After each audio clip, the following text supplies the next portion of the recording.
So, okay, so we're recording here. We got our Rising Sun Division CSP Wealth Building call here today, and so excited for our first call. I am undecided whether we're going to record future calls, and the reason for that is because, um, well, if we record the calls, then we don't quite have permission to speak freely, the way that we might otherwise when it comes to topics like taxes or when it comes to, or even just having a safe space for people to share their own financial situations and things like that. So we'll record this first one, but we may decide that we don't want to record future calls for that purpose, and we really want to create a space where we can have some real talk, right? And in order for it to be the most beneficial. So, all right, well, let's get started here, guys, and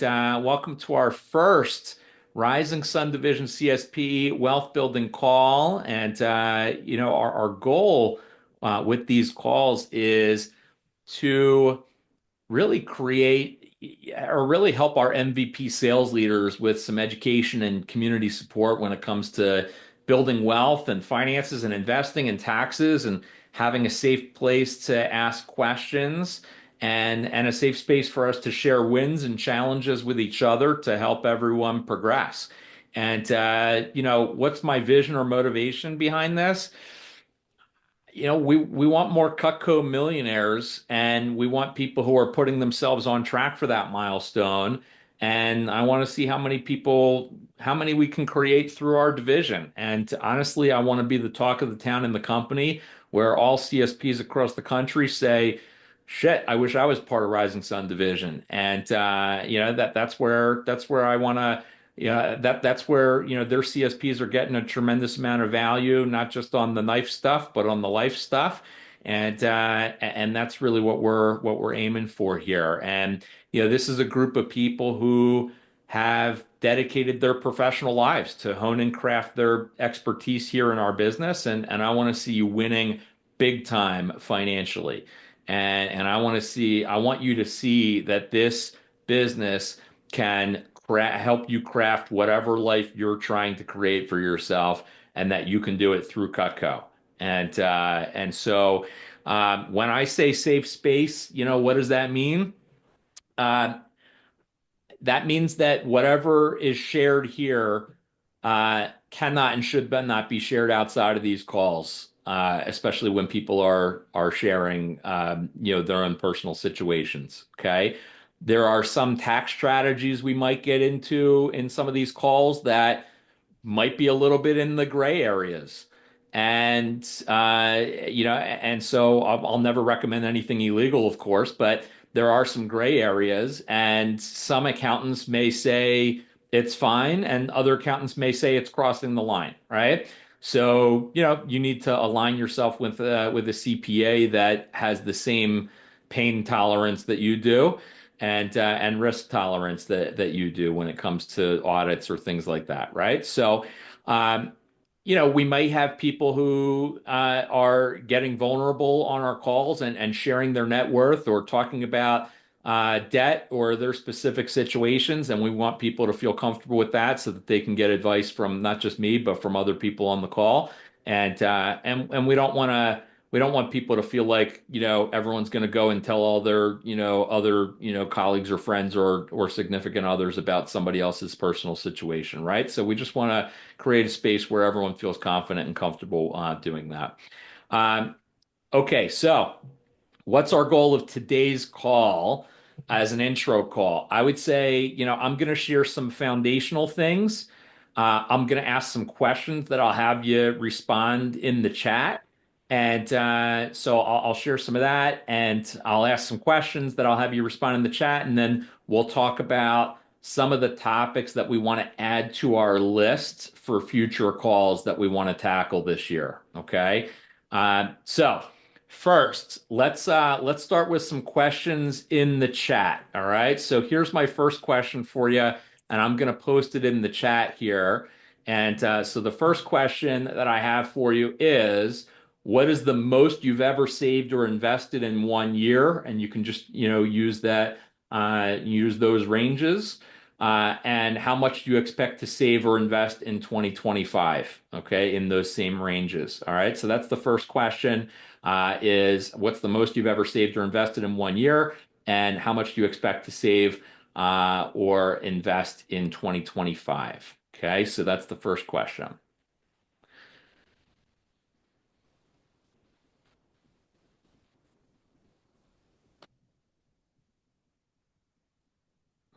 All right, Alan, thanks for being first to answer there.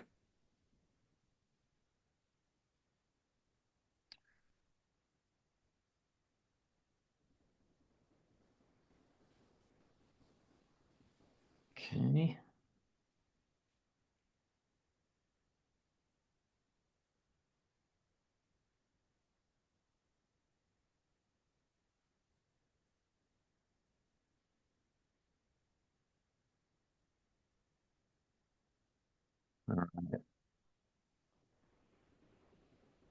All right, and as you guys are answering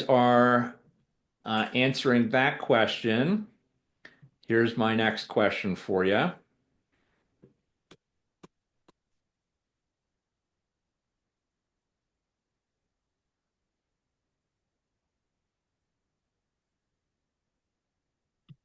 All right, my next question is more about different topics that we're going to be getting into over the course of our future calls. So, what topic or topics would you be most excited to learn more about? Okay, so you can choose your top three or four, or you could say all of it or whatever. I just want to get an idea of which topics are the hot buttons and things that you'd be most fired up to learn about. So I'll just go through them real quick. First would be planning my savings or investing for the year, right? So planning my savings or investments for the year. Next would be rule of 72 and understanding which ticker symbols for, different index funds to invest in. As an example, SPY has averaged about 11% a year. What that means, 11% a year may or may not sound super sexy or exciting to you. I will tell you what that means is that every 21 years, your money 8Xs. That is extremely exciting. Okay. So that's what 11% a year basically equates to. Every 21 years, your money 8Xs at 11% a year. Okay. So, business structure, advantages of being an LLC or an S Corp. Okay, so we can get into that. Becoming an accredited investor. What does a diversified investment portfolio look like? Powerful tax-free investment vehicles, lesser known tax savings moves, investing for kids. That would be through custodial Roth IRAs or 529 plans. Alternative investments. That would be getting into things like private equity or private lending. I've gotten some experience in that in the last couple of years.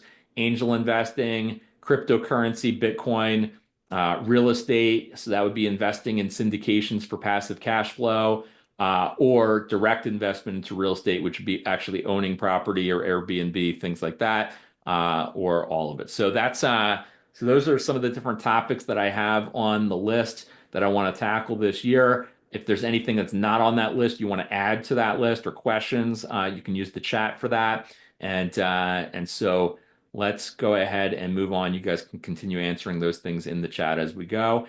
And all right, so here's I'm gonna put up a well, let's talk about this. So income, when I think about income, income is usually based on merit and ability and talents and skill set. Okay, that's what I think about when I think about income.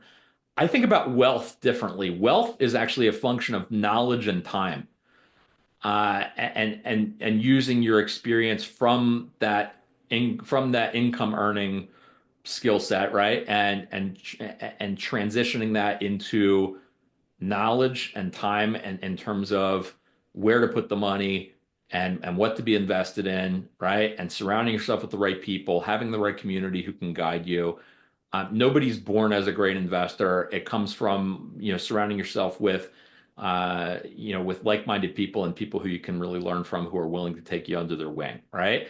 So who you're spending your time with, right? Where you're spending your time. Like if you look at your friends list, like are your friends at the same level as you, Or do you have people in your friends list that are way above you financially that are actually taking the time to teach you?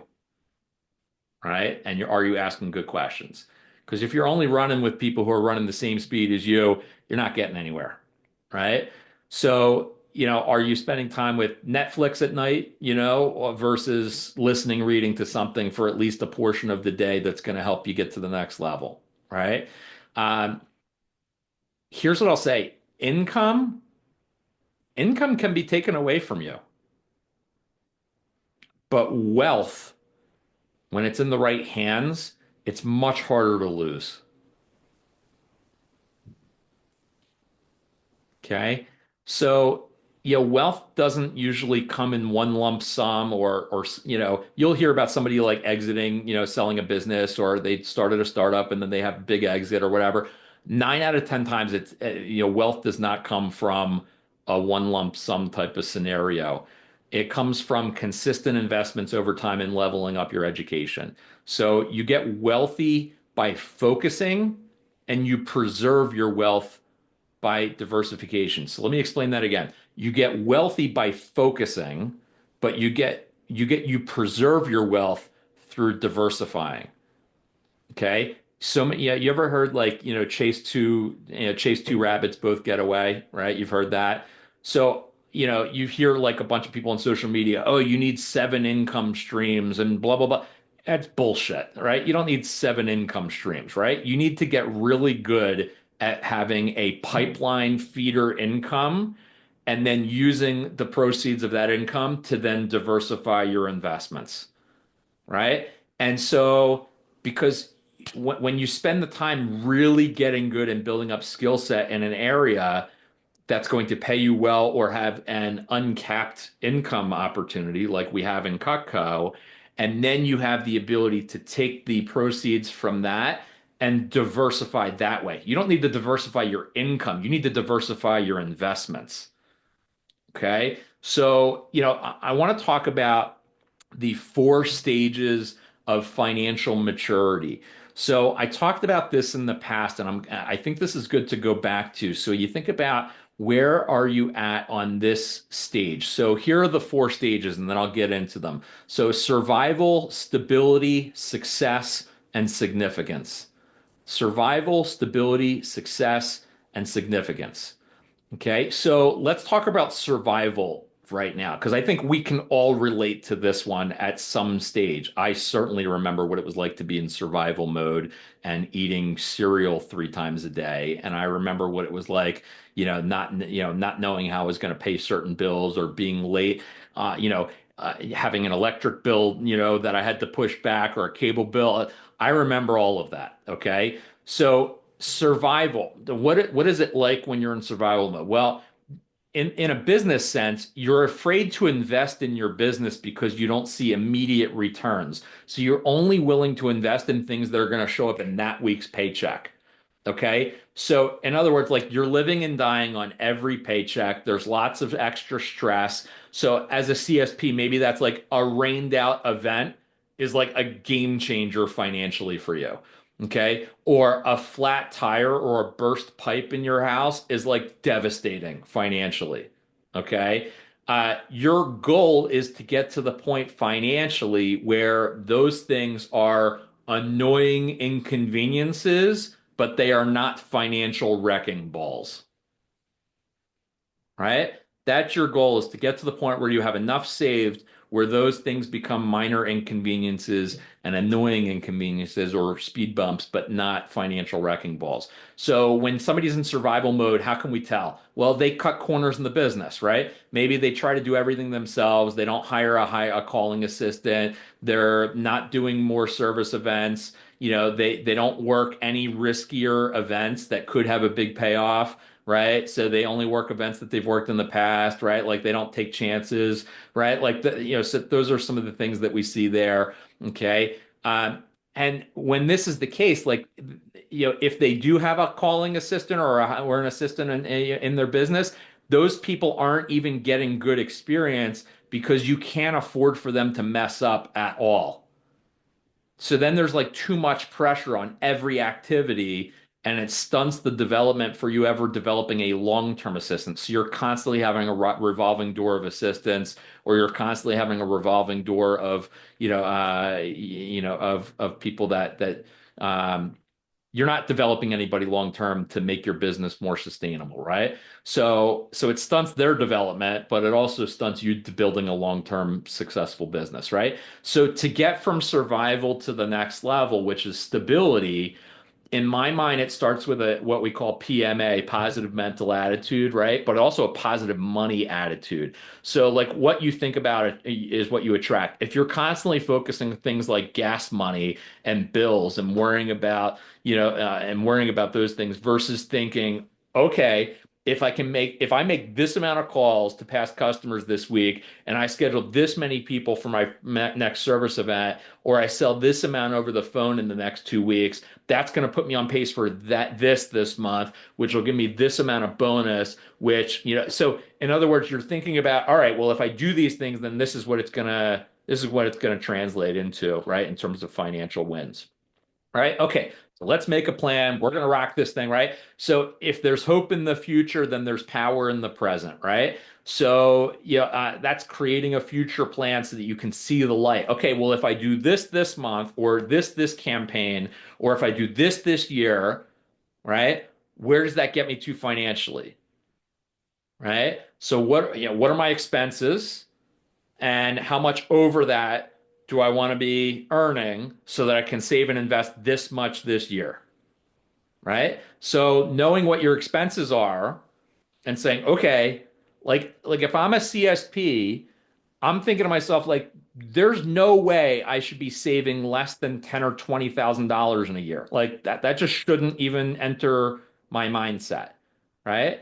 And in some cases, for some of you, it should be 20 or 30 or 40 or $50,000 a year. There's no way we should be saving less. You have an unlimited income opportunity. So now it's just a matter of, all right, well, what am I doing, and what is my schedule lined up? Does my calendar reflect my financial goals for the year?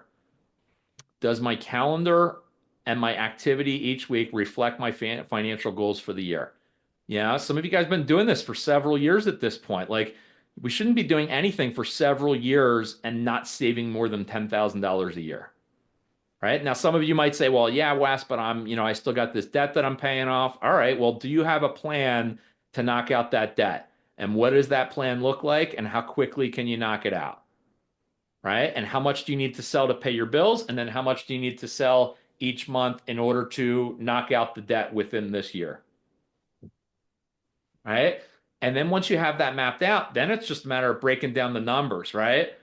I need to do this amount of events. I need to do this amount of service events, right? I need to make this number of calls each week to past customers to sell this amount over the phone. I need to sell this amount through my CRM sales, right? Like, so in other words, like, where's it coming from? Do I need to add another layer to the business, right? Do I need to get good at business gifts, or do I need to become a business gift rep in addition to my events team sales, right? Do I need to do more service events? Okay, so some of us have, thousands of past customers. It's like, and you're telling me like 10 service events a year where we're booking an average of 6 or 7 or 8 people at each of them, that's enough to service all of our past customers? It's just not, right? So it's like, all right, well, then do I need to add more service events, or do I just need to go pound the pavement and actually do actual service calls if I can't get more people to my service events, right? So, or do I need to plan more service events in underserved areas where I have more past customers, but I haven't visited those areas, right?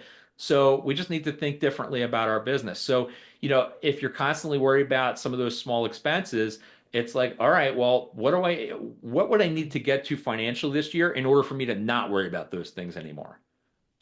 Can I Right? share something, Wes? Yeah. So something that I've learned over the years too, because one thing that I realized is like I went through a period where it's like, oh, I just got to cut expenses, I got to cut expenses, and it felt really constricting. It felt very like like if it wasn't a good energy to operate from. You don't show up at the booth the right way, you don't show up to your appointments the right way, where all you're thinking about is I got to cut coffee, I got to cut, like you're just looking to cut versus showing up and you're like, how can I add? How can I add more layers? How can I add more income? That kind of energy in an abundant place is a lot more freeing a lot more powerful than looking from a place of, you know, basically, constricting. So I think that's a much more powerful place to come from of how can I add versus how can I subtract. Yeah, I agree completely, right? And we used to use the example of like, hey, if you go buy a coffee at Starbucks every day, it adds up to this each week or this each month, or if you invested that money, then it would turn into this. Yeah, but then you're living a life without coffee, and what kind of life is that? All right, so you can't do that, right? So what I look at is, all right, I don't want to be cutting little things like that. I want to be saying, okay, well, how much more do I need to sell and not have to worry about coffee expense, right? So, all right, well, maybe that means I do one extra day of demos a year and I never have to worry about my coffee expense ever again, right? So, so you think about, all right, like Alan said, hey, what do I need to add in order to cover each of these expenses? Do I need to cut every one of my cable, subscription services? Do I need to cut? And no, yeah, I just need to figure out how much I need to sell in order to cover it, or I need to make an investment that's going to pay me enough each year that will cover that expense, right? So, yeah, I agree completely. So doing the right things, following the program, not cutting corners, staying the course, not getting distracted. Sometimes when I see people in survival mode, they dip in and out of survival mode. So they'll have a big month or they'll have a big week or they'll get a nice paycheck or a nice monthly bonus, and then they're feeling good, and then all of a sudden like they take their eye off the ball or they take more trips or vacations or they take or they go and they splurge and they go out to eat more or whatever, and then they're right back into oh shit mode again, right? And then, they might not have the same event schedule that next month that they did the previous month, and then they're stuck in oh crap mode, right? Or they have to come up with a different plan. So, those are the types of things where it's just about staying disciplined, staying focused, in terms of schedule. So let's talk about the next one, which is stability. Okay. So the next level is stability. In stability, you're current on all your bills, right? You're on auto pay for all your bills. You're not even worrying about bills because they're all set up on auto pay. You're not stressing anymore about any of the little stuff. Your business feels more solid and reliable at that point. Maybe you got some hobbies outside of work or gym time, things like that. You have you can hang out with friends every once in a while. You can go out and actually enjoy. So you have maybe just enough money to cover all of your bills and expenses. You're maybe still not saving much, but debt is not piling up either at this level. Okay. So to get from stability to the next level, which is success, I think this just takes a change in thinking. This quote really stands out to me at this level. It's not who you are that's holding you back, it's who you think you're not that's holding you back when it comes to getting from stability to success. So, thinking that you're not good enough to be on the same level as the people on stage at net, right? Or the people that are leading in the standings on the national newsletter week in and week out. So what happens is, even if you have a great week or a great month, then what happens is when you're in stability mode, you're kind of like self-sabotaging yourself and your business without even knowing it. Because that way you can be right in your head about keeping yourself in your place about where you see yourself in this business. So it's almost like, oh, I could never be at that level, right? So then even if you have the skill and talent to be at that level, you make decisions about your business that keeps you at a certain level, right? So you ever hear like at SLC or at Net, like usually they have a talk called like flip the switch, right? Where it's like somebody took like a big leap in their business, in the past year, right? And they usually highlight somebody like that. So, that flip the switch as an agenda talk, like that's what I'm referring to here, right? It's really starting to believe that you can play with the big boys and girls nationally, right? And it's not easy, right? Because it takes a change in identity of who you believe yourself to be in this business. But, have you ever seen like, you notice how we have some people that have been in the business for less time than you, but all of a sudden they're at a higher level than you, and you're like, what the hell? Right? Like what happened? Well, it's not skill or talent, right? It's usually not. It's usually just an identity thing where they see themselves at a higher level, so they're willing to invest in their business to scale it quicker, right? So they start to scale their business. They hire more calling assistants. They're doing more events or more service events. They're adding multiple layers to their business, and they're adding business gifts, or they're having a smarter schedule. They're not just working a weekend business,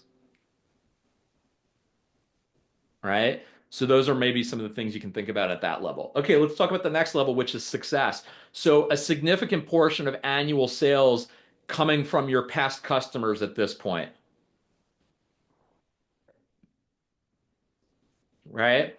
And then you're adding on, so everything you're selling that year just adds on to a bigger and bigger base from past customer business, right? You're current on your taxes. Obviously you're 100% out of debt, right? You're taking mini vacations. You have a treasure chest every year that you invest back into your business. So your CRM calendar is fully in place. Your annual savings and investment goals are being met. Maybe you're over 100 or $200,000 total invested at this point. Okay. Like once you're at this level, it makes it almost impossible to ever go back into survival mode. Right. So that just gives you such peace of mind, a big weight off of your shoulders. You have more armor built up. So all those little financial things, they just don't bother you anymore. Right? Like you don't even look at gas prices when you pull up to the gas station. You don't even look like when you pay for groceries, you're not even like looking at the total. You just swipe your card. Like that's this level. Right? So to get from success to the last level, which is significance, it's realizing that you got more to give. You can have an even bigger impact on your community or on your customers and your world through your current role. So significance, this is like when somebody becomes like a leader of leaders, all right? This is when can you run a business without being there at a high level 24/7, right? A business that can operate at a high level even when you're not there every day, right? Like that doesn't mean that's the goal, right? Like the goal is not to create such a great business that you leave the business, right? But the goal is like when you're in significance, it's a business that you're excited to be around and you're not like searching for reasons to get away from the business, right? Being in significance, you gain just as much energy back from your business as you're giving to it because you get to pick the pieces of the business that you want to be working on each day, right? And the rest you get to delegate. Okay. So at this level, like you're starting to create like a legacy, right? Your development will create great development on their own. So like if you have a calling assistant or you have, or even a sales assistant that you have or a sales team that you've developed, right? Like the business has a higher meaning at that point, right? Like you could have a million other job opportunities, but you're choosing to use your talents and providing your value here because you can have more of a positive impact and you're mentoring others, you're hiring and developing great assistants to service your past customers and those people are all fulfilled in their roles and they all love working for you, right? And you think about what that looks like. Okay, so which level would you say you're at right now? Okay, so that's an important thing to think about. Where are you at right now, right? And where do you think you can get, right? Where do you think you can get to over the next year? Okay, so all right, the next thing we're going to do is an exercise. And my question for you is a basic one, which is, do you respect money? And I know that sounds like a silly question. Okay, do you respect money? All right. So here's what I mean by that. I learned this from a guy named Rich Plaskin, who used to be a former division manager. I remember when I was a new manager, Rich, showed me like, I think he had like a $3 million net worth at that point, and I was like, holy crap, right? Like it was just on a whole different level from where I was at that point. And I remember sitting down with Rich, and he was the first guy who took Drew and I, like he taught us how to do wine tasting and like he was a cool guy. He was the division manager of the Virginia area back in the day, and so I remember learning from him. He taught me about this, and he said what we value and what we treat with respect increases, and what we don't value and treat with respect goes away. And he said that's true for relationships, that's true for friendships, that's true for opportunities, that's true for careers, and it's also true for money. And so the question is, do you respect money? So I can visualize, I can see some of you guys nodding. Yes, I respect money. What a stupid question to ask, Wes, right? Well, here's a quick test. Go ahead and take out right now, take out your wallet or your purse or your money clip or whatever you use to carry money on you, whether it's cash or cards or whatever, or all of it. Okay. So take a look at how you store your cash, your cards, checked or whatever, right? Like, I'll give you an example. So here's what I use. I have a money clip with my cards on one side and cash on the other. Okay. And so when you pull out cash, okay, I can tell you, I can tell you without even looking at this, I can tell you that all my big bills are here and it goes down from big bills to small bills in order. And I can tell you that without even looking, I can tell you that these are all going to be facing the exact same direction. Okay. They're all going to be facing the same direction. They're not going to be like crinkled and like, all folded up and like haphazardly put in there. Okay. And so when I put it back in, I know that my big bills are on the outside, my small bills are on the inside, and I'm putting them right back in here, right? I can tell you my credit cards without even looking. I got my license, I got my personal credit card, I got my business debit card, then I got my Chase card, my Amex Gold, and my Amex Platinum, like all in the exact order every single time, right? So, and I know that might seem like a silly thing, right? Like, oh, but this is about if you don't respect how you store your money or invest your money, like how are you going to expect to get more of it? Right? So, and I was teaching this to my kids too, right? So are the bills properly managed, right? Are they, if you're just throwing money, do you have money in like 17 different places in your house? You got $20 here in that drawer, you got $10 hidden in that pocket of that jacket, right? It's like all over the place, right? So we got to respect money. So here are ways that we can respect money. Number one, spend less of it, right? So only buy what you can easily afford. Sometimes it's like the 24-hour rule. Like if I get marketed to on Facebook, or Instagram of like a product and I'm like, "Oh, that looks cool."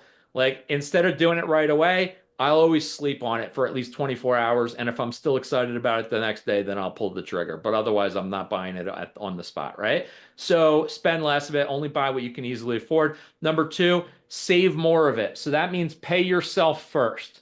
Okay. I know when I first heard somebody say pay yourself first. All right. So, uh, yes, Wes would not buy Cutco at the booth. Yeah, Cutco's the exception there. That you should spend haphazardly and as much as possible on the spot, no doubt about it. So, but here's the deal: is uh, can you save 10 to 20% of every paycheck?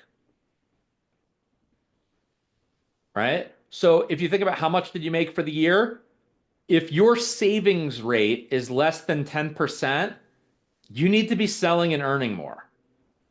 Like if you're saving less than 10% of your income, that's not going to get you where you need to be, right? I will tell you for the first 15 plus years of my career, I had a 50% savings rate.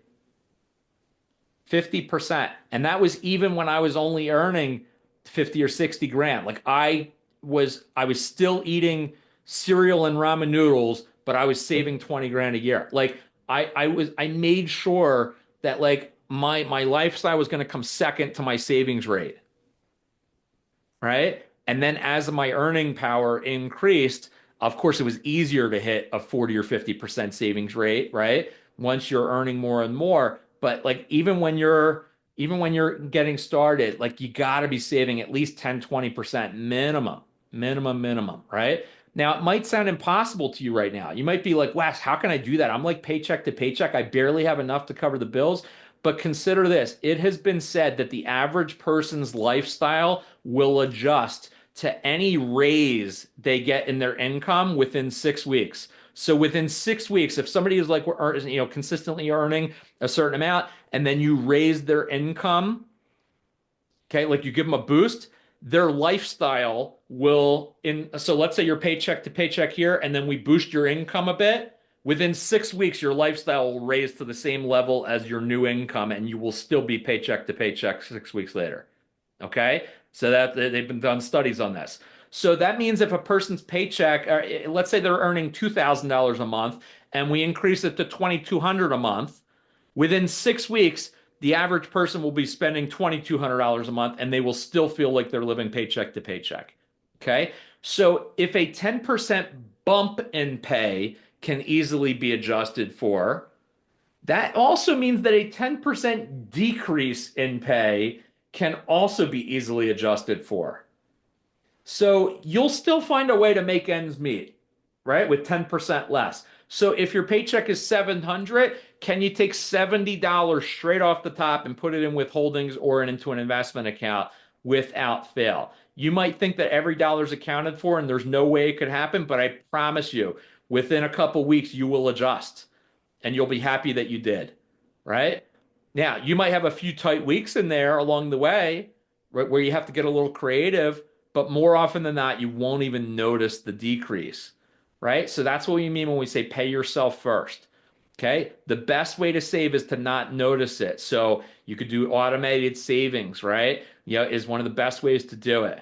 Automate your savings, have a certain, have your bonus go into your entire bonus check, goes into withholdings or goes into your Smith Barney or your Morgan Stanley or your investment accounts, right?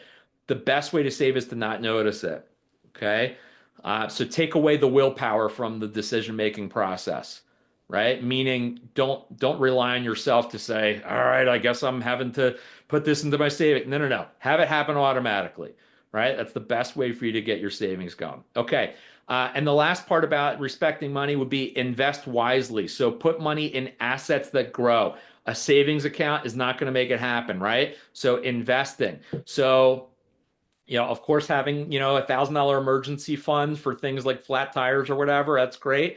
But then attacking high interest debt next, right? So attacking credit card debt or student loan debt or whatever, right? So attacking high interest debt next. And then after that would be your Roth IRAs, right? And stocking away money into Roth IRAs, which you can invest in an index fund, and we can get into that. And I can teach you how to do that. Super simple.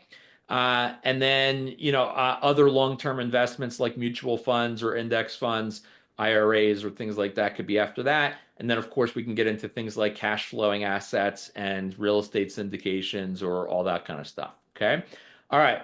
So hopefully that was valuable. All right. So if you want to earn $50,000 a year, let's say, or if you're earning $50,000 a year, what type of work should you be focusing on? Well, you need to be doing work that's worth at least $21 an hour type of work.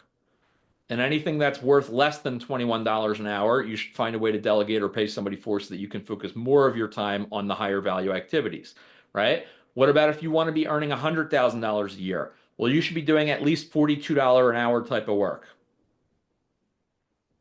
Okay. So what are things that are less than $42 an hour type of work? Well, if you're spending 6 hours every week on straightening up your apartment or your house, well, that's the type of thing that I'd rather pay a cleaning person to do $100 a week, and I'd rather use that extra time for me to focus on earning more money because my time is more valuable than 15 or $20 an hour. Does that make sense? So what about if you're so if you want to be earning $250,000 a year, right? The type of work you should be doing is what? $105 an hour type of work.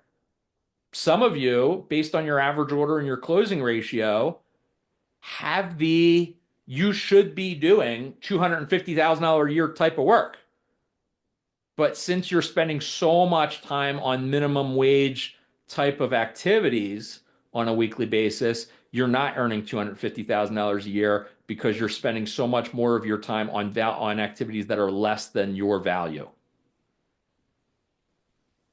Right? So you think about things like that. Jason Jeffrey's so good at delegating and saying, okay, like, hey, who can do my meal prep? Who can do my cleaning activities? Who can do my dry cleaning? He's the best at it that I've ever seen, right? So when you think about things like that, it's like, all right, where do I value my time? And how much of my time each week am I spending on things that are worth less than what I would be earning if I did a demo or a service call during that time?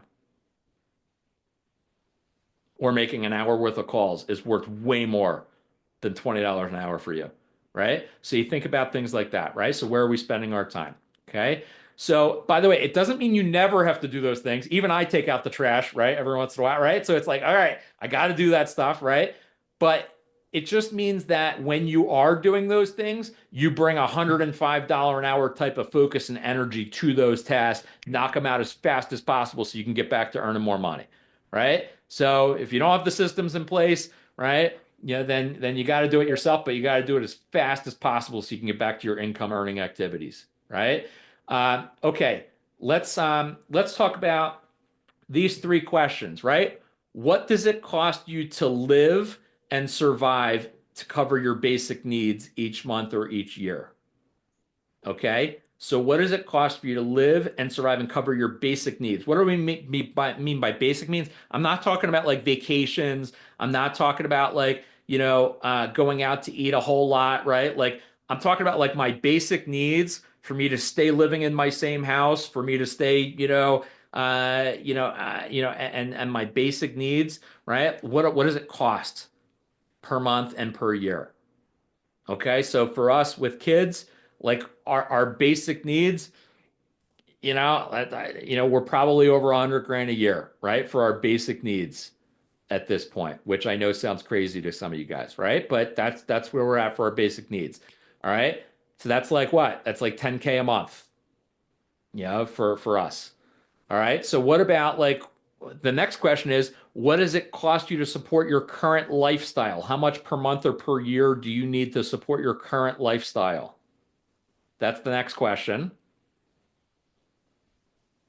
And then the third question is, what does it take for you to support the dream lifestyle that you want? How much per month or how much per year do you need? And then what I want you to do is take those annual numbers and I want you to divide them by 12%. So I'll give you an example. If I needed, so if my basic needs were 120 grand a year, okay, then I'm going to take that number and I'm going to divide it by 12%. That means I need $1 million invested in order for what? 12% a year to be paying me what? 120 grand a year to cover all my basic needs. Now, that could be either in real estate that I'm earning 12% on, that could be in a stock market that I'm earning 12% on, that could be whatever. Whatever investments I'm in, I need it to be paying off. I need about $1 million invested in order for me to earn that amount, right? If I'm earning 12%. All right, now do that for the other two categories. How much do I need invested in order for me to support my current lifestyle if I'm averaging about 12%? And then what about my dream lifestyle? How much do I need? For Lauren and I, it's like, all right, like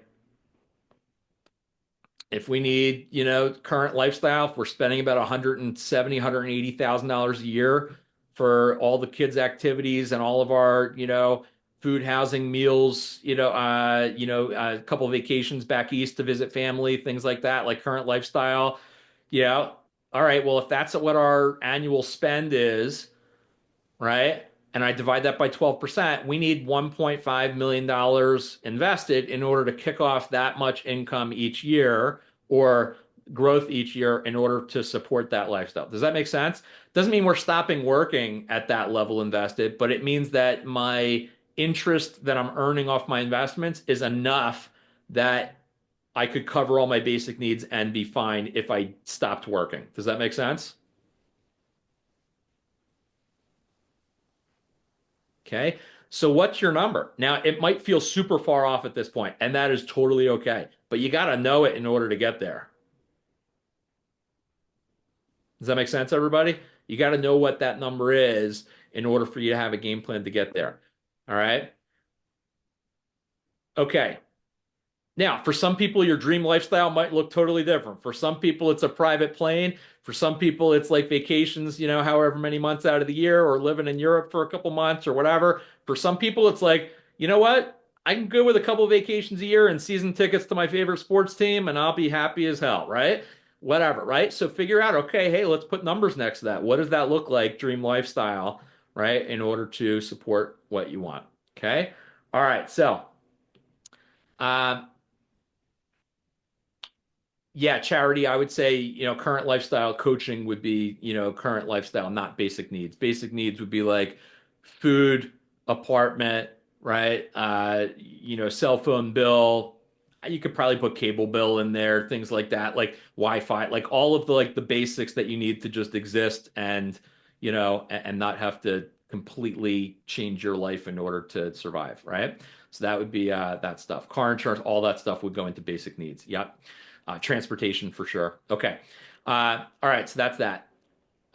Probably a little bit more than food, water, shelter, right? But, would be basic needs. But, that would be that stuff. Okay. So divide it out. Figure out, hey, what does that nest egg look like in order for me to kick off enough interest each year to cover each of these levels? All right. Okay. Now what we're going to do is I'm going to share here and I want to share. I'm going to share my screen. Let me know if you can when you can see the PowerPoint here. Can you guys all see this? Okay. All right. So we talked about the levels of financial freedom. I found a website that did it a little bit differently, added a couple more steps, but here's clarity, right? So first step is, admit you have a problem, right? That's the first step, right? So it's basically, hey, clarity, you figured out where you're at and where you want to go. So that might be like, hey, where am I at with debt? What debt do I have? What interest rate is it all at? Right? Where am I at in terms of my, savings or investing? All right. And where am I trying to get to? That's clarity. Step two is self-sufficiency. You move out of mom and dad's place. You can cover your own expenses, right? And you can hold your own in terms of a job and be a valuable member of a company. Step three would be breathing room, right? You're saving some money. You're no longer living paycheck to paycheck, and you're investing each year. Stability would be you have no more bad debt, right? You don't have any high interest credit card debt at this point. You don't have any high interest, loans. And you got at least 6 months worth of expenses for emergencies saved up. Flexibility, you got at least 2 years worth of expenses saved at that point. Okay, so that's a pretty significant level there. Um, Financial independence, you can live off the income from your investments that your investments generate. So at this point, you don't need to work. Does that make sense? So that's financial independence. And then the last step is abundant wealth. So at that point, money's not a concern at all. You have way more than you'll ever need. Okay. All right. So let's go over a couple things here. You ready? So levels of wealth. All right. I think when you got at least 10 grand saved, like you stop worrying about grocery prices and gas prices, right? When you got at least 10 grand saved. Okay. 100 grand saved, you don't worry about like you going out to eat prices anymore. When you got $1 million saved, you don't worry about vacation prices anymore. And you value experiences with, friends and family, and it's a, significant, portion of your expense every year. At 10 million, maybe home prices might not matter anymore. And then at 100 million, you're like, prices, what are those, right? So, you don't give a crap, right? So those are the different levels of wealth there. Okay. But why is that important? I would say like when you're over 100 grand, man, it's so much less stress when you got at least 100 grand saved. It's so much less stress when you get to that level, right? I know a lot of you guys, many of you are already there, right? If you're not, like the goal should be to get there as fast as possible. Okay. All right. Why is your first 100 grand the most important? Okay. Well, if you're saving 10 grand a year and you're just earning 8% a year in interest, okay, then it takes about 7.6 years for you to save 100 grand. So 10 grand saved every year. It takes 7.6 years to get your first 100 grand. But if you just keep saving 10 grand a year, it only takes 4.7 years to get your next 100 grand. And then if you keep saving 10 grand a year, it only takes 3.4 years to get your next 100 grand and only 2.7 years to get your next 100 grand and only 2.2 years to get your next 100 grand. And eventually, once you get to this level, guys, it even works, right? Right? Like you get to the point where you're hitting 100 grand milestones every couple months instead of every couple years, right? And that's just because what? You have more money saved that's compounding interest. So I know it might feel like a big uphill battle to get that first 100 grand, but I promise it gets so much easier after that, right? So that's why it should really be a race. How fast can I get that first 100 or 200 grand socked away and invested? Okay. So, by the way, this works in the millions too, right? Okay. If you're saving that same 10 grand every year at 8%, it takes 28 years to get your first million. But guess what? It only takes 8 years to get your second million, only takes less than 5 years to get your third million, 3.5 years to get your fourth million, and less than 3 years to get your fifth million. And that's still only saving what? 10 grand a year. Think about that. You're only saving in those 2.5 years, you're only saving what? 27 grand, but your money went up by a million.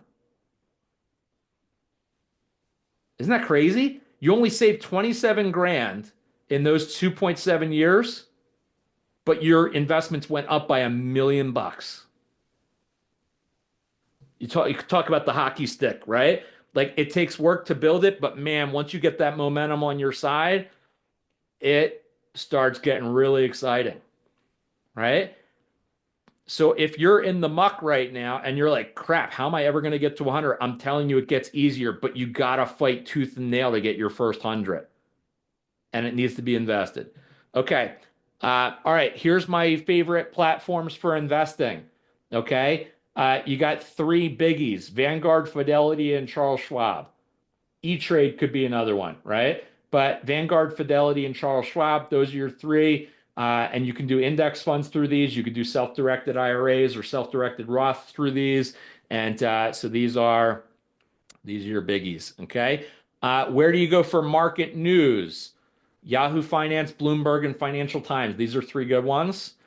Where can you go for like data and graphs and analysis on investments? Morningstar is a great one. TradingView, FinViz.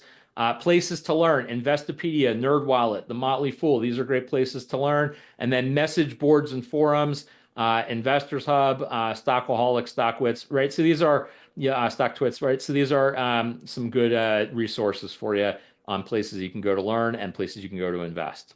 Okay. Um, I did one for crypto this year. Has anyone heard of River? So there's an app called River where it's basically dollar cost averaging, where you can say, I want to invest $20 a day in Bitcoin, or I want to invest $10 a day into Bitcoin, or I want to invest $50 a day into Bitcoin, or whatever. Well, you can just set it and forget it and say, okay. And then every week it'll do a draw from your bank account. And then every day it'll invest the same amount. So that means no matter what the prices go for Bitcoin, up, down, all around, if you're investing every day, you'll get some at higher prices, some at lower prices, right? And then dollar cost averaging, it'll all even out in the end. And and that way you're not worrying about like the ups and downs. Okay. But if that's an asset class that you want to do, then that's River is a good way to do automated investing into Bitcoin. Now, would that be my first place I'm investing? Absolutely not, right? But that would definitely be one. If that's something that you want exposure to, River is a good place to do it if you want to set it and forget it. Okay, here's an interesting chart. Check this out, guys. If you are 20 years old, $1 is worth $88.35 to you. Okay, here's what that means. If you spend $1 on something, I really want you to think, I'm spending $88 on this thing. Okay? Because if you invested that dollar, by the time you're 65, it would have turned into what? $88.35. Does that make sense? So it's like, okay, if I invested it, it would basically 88x my money. So do I really want to buy this thing or do I want to 88x this dollar? That's how we should be thinking when it comes to investing. So if you're 20, right, that's every dollar you spend could have been worth $88.35. Okay. So here's why. If you have $1,000 saved right now, you basically only need $87 a month to become a millionaire by the time you're 65. All right. And you only need $182 invested per month to reach 2 million if you are currently 20 years old. I'm going to say that again. If you're currently 20 years old, you only need $182 a month to reach $2 million. Why is 2 million important? Well, 2 million bucks at using the 4% rule, right? Basically allows you to withdraw, okay? Basically allows you to withdraw 80K plus every year without ever worrying about your money running out. Okay. All right. So let's keep going. If you're 30 years old, $1 is worth $23.06. So every dollar you spend, you should be thinking, what? Hey, every dollar I spend, I either want to spend this or I want to 23x this money by investing it. So do I really want that concert ticket? Maybe it's worth it, but would I rather put that $100 into an investment and have it turn into $2,300? Right? So you just think about it that way. Okay, and so if you're 30 years old, you need what? 262 a month invested to reach a million and 601 a month to reach 2 million. If you're 40 years old, okay, a dollar is worth $7 to you. So every time I spend a dollar, right, it's like what? Hey, do I want to spend it on this or do I want to 7x this money? Okay. And at that point, you need to put away 280 a month to reach a million or 1331 a month to reach 2 million at that point. Okay. All right. The last thing we'll talk about on this call, we'll get into taxes more in future calls, but the question is, do you know how you're taxed? So if I said, hey, how do taxes work? So when somebody says they're in the 23% tax bracket or 22% or 24% tax bracket, some people think that means all right, how much money did I earn? And I take 24% of that, and that's how much I owe in taxes. That's not how taxes work. Let me explain to you how taxes work. Okay. So, how it works, let's say, so this is 2025 federal tax brackets 10, 12, 22, 24, 32, 35, 37. Your tax rate is not a flat rate on your total income. Here's how it works you pay from $0 to 11,925 of your income, you pay 10% in that category. Then everything that you earn over 11,925, you pay 12% up to 48 grand in income. Everything over 48 grand in income, you're paying 22%, but you're only paying that percentage for the amount that fits into that window. Okay, so in other words, what? So here's how it works, right? So I'll give you an example. Olivia earns 80K per year and she's a single filer. Okay, that puts her in the 22% tax bracket, but it's not taxed 22% of the whole 80K. She can first take a standard deduction of 15K. Therefore, she only owes taxes on 65 grand and not 80. Okay, and then her first 11,925, she's taxed at 10%. Then the next window is taxed at 12% from 11,926 to a 48,475. So she owes that at 12%. And then everything over that up until 65 grand is taxed at 22%. So in other words, that's her total taxes. So in other words, when we say, some people say, oh, I don't want to earn more income because that'll bump me into a higher tax bracket.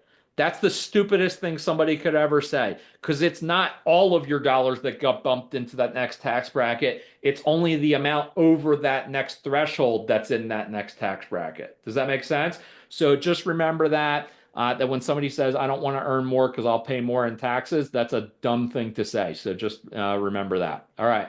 And then this is if you're married and filing jointly. Same concept, but the income windows are larger, of course, for married. Okay.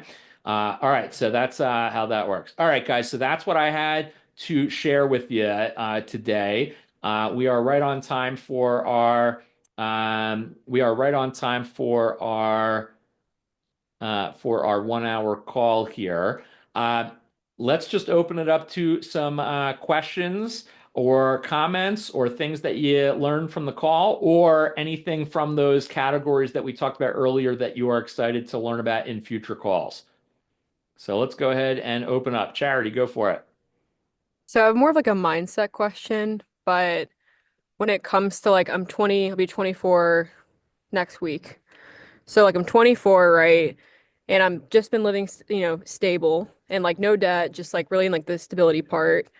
But now I'm like really wanting to build a career with music and putting all my time and focus into that. So it's like, do I focus on that knowing all that money will come down 7 years later and I'll catch up? Or is it finding a way to like still put attention to both, if that makes sense? Like, how can So it's a great question. I do both? So delaying when you are able to invest heavily by 7 to 10 years, it's not, there is no catching up. Okay. There is no catching up because you have to basically, if my math, I'd have to crunch the math on this, but delaying by 10 years can cut your retirement total nest egg by more than half. So the question is, how can I still save and invest while I'm getting that going? Because otherwise, if you wait until you're 30, don't forget what we said, right? Every dollar in your 20s is worth what? 80 some bucks, but every dollar in your 30s is only worth 25 some bucks when it comes to investing, right? So you're talking about that's a significant hill to make up the time. The biggest thing you have on your side right now is time. So what my recommendation is, can you find a way to get your first 100 grand socked away before while you're doing that? Because because that will allow you to get to that point faster. And it's just so much harder to build that momentum and that compounding interest if you're not starting until later. That's my recommendation. Of course, I'm biased because I want you to sell a lot of Cutco and make a lot of money. But I think that that's the move. I mean, that's what I would tell people is um, time is the biggest thing on your side right now when you're in your 20s and 30s. Yeah. And then quick like follow-up question to that, like that goes along with that. Like you see people that they come from nothing, right? They're like this local star or whatever in town, and all of a sudden they like blow up. And now they're touring everywhere and they're selling out or whatever. Like because they're making so much money, then is it still like they've still lost time, or do they have more money on their side now where they can invest more, if that makes sense? I mean, there's levels to it, right? Like if somebody blows up and all of a sudden they're making millions a year, that that's a different story. But for every one person like that, there's probably thousands of people that invest 10 plus years of their life trying to get to that level and never make it happen. And then they're screwed because now they're 10 years down the road and they don't have that big windfall, right? So you gotta think about that, right? And so you're in a great position right now. Here's your great position. You have a skill set and you have an opportunity to make unlimited income while you are getting that while you're still pursuing a passion on the side. And there's a lot of people who go into that who don't have that, don't have an unlimited income opportunity and don't have a skill set that they've spent time building up. So, in my mind, you know, you could say, yes, it's possible to have a huge windfall, but it's also just like that. That's like my son telling me he's going to be a professional tennis player. Hey, you know what? That's amazing and that's great. And if that happens, that is incredible. But that can't be the only thing that you're banking on, right? there's four Americans in the top, 100 players, right? Like it's just we're talking like so much less than even basketball or football or baseball, right?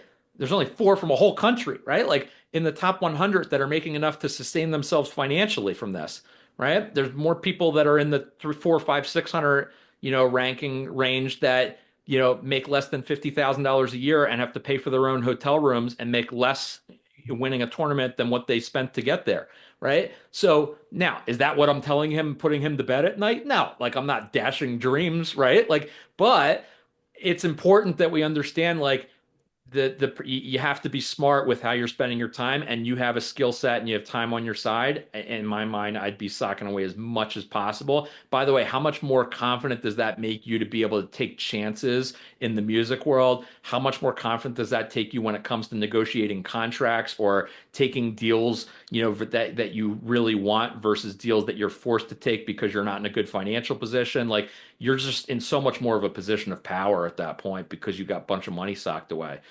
Same thing for when people go into Hollywood, right? Or they're signing their rights away for the music, or I mean, you hear all of those nightmare stories in the music industry all the time about people signing away their rights to their music, and because they're desperate and they need 50 grand. Sounds amazing to them at that point. But if you're in a position where you got a couple hundred grand socked away, you're not taking shitty deals. Like you're holding out for great deals. So that's the way I think about it.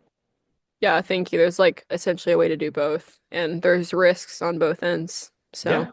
And Yeah. the other thing, Charity, is if you're scaling it and thinking about it like a business, like you'll hear a lot of young musicians and people who are going after something in the art field who are like, I need to just cut everything else out because then I'm gonna like this is gonna be my only focus and my only thing, and like then I'm gonna have to make it. Like the truth is, if it shouldn't be an emotional thing, it should actually be a business that you're building. So if you're actually thinking about it, the number one reason that most artists probably don't make it is because they do run out of funds and then they get burnt out and they have to go to a different avenue.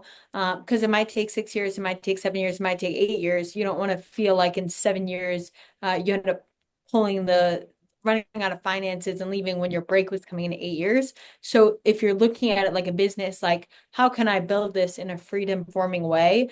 Um, I would assume you'd be able to focus on the music and what you're creating more than if you're constantly counting pennies doing it, like Wes was saying. I think you're right. I think it buys you more time to pursue the passion, right? So, yeah. Yeah, good point. Any other questions or comments on some of the topics that we've covered? By the way, do we feel like we like this? Yeah, I love it, Like, Wes. yeah, Great. like worth us pursuing here and continuing this track over the course of the year? Okay. Obviously, I want more participation in future calls, and we'll have, I'll probably prep you guys with questions or things ahead of the next calls so you can come, prepped and think about things. But I'll look at the chat here and I'll take a look at some of the things you guys wanted to learn more about, and then we'll put together our next couple calls here. So cool, guys. I want to respect your time. Hopefully, you found that valuable, and I enjoyed it. I hope you guys did too. Thank Thank you, you. Wes. All right, see you guys. Thanks, Wes.